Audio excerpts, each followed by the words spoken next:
So, Michelle, I got to shout out the person that actually gave me my old roommate, Beth Finello, meteorologist Beth Finello in Indianapolis. She's the one that is always about spooky season. So if you want to hear me say it more often, you can blame her. That's the reason why. So what do you think? Should we decorate the desk in honor of spooky season? I think I might bring some skeletons in here. We're just going to go crazy. I love October. The night crew will come in and say, what is going on? All the spooky things came out. They're having way too much fun. It's Friday. Yes. We're in a good mood, right? Yes, and it's we are. beautiful outside. That's another reason to be in a good mood, absolutely. And this beautiful weather is sticking with us today. And check out that almanac, too, from yesterday.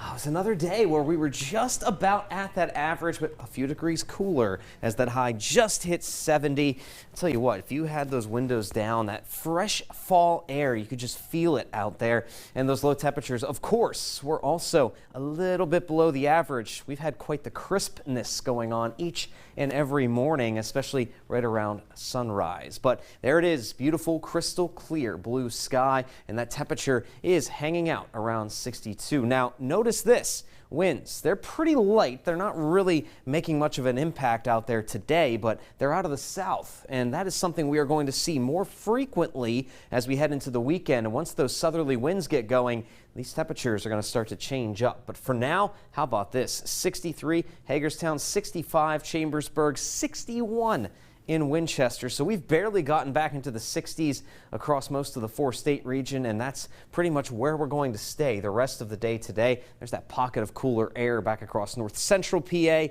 little bit warmer as you drop to the south, but not much. Still in the lower 70s. Skies are crystal clear, like I mentioned. Very few clouds at all to be found out there, and that's because high pressure is pretty much almost directly overhead. It's situated over northwestern Pennsylvania and still moving this way, and that will keep us very quiet the rest of the day and into tonight as well. We'll keep those crisp conditions around, though as we go through the weekend, I mentioned the warm-up.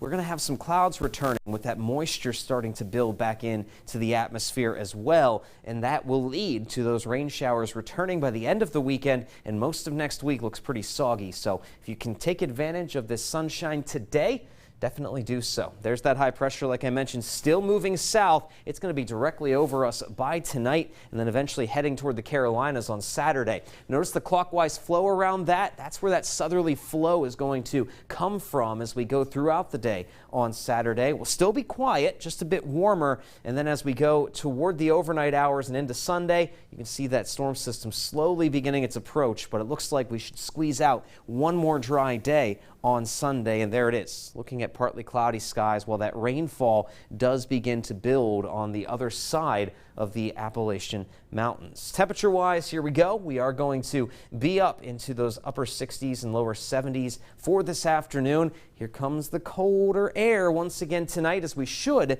be down well into those 50s and 40s for one more night. But once the clouds start kicking in, those overnight lows are going to jump back to the 50s and 60s. And yes, the weekend does look like it's going to stay dry outside of a few spotty showers to end the day on Sunday. And look at next week, Monday, Tuesday, Wednesday, even potentially lingering into Thursday. We are looking at rainfall being the main thing to watch for and be on tap all the way through next week.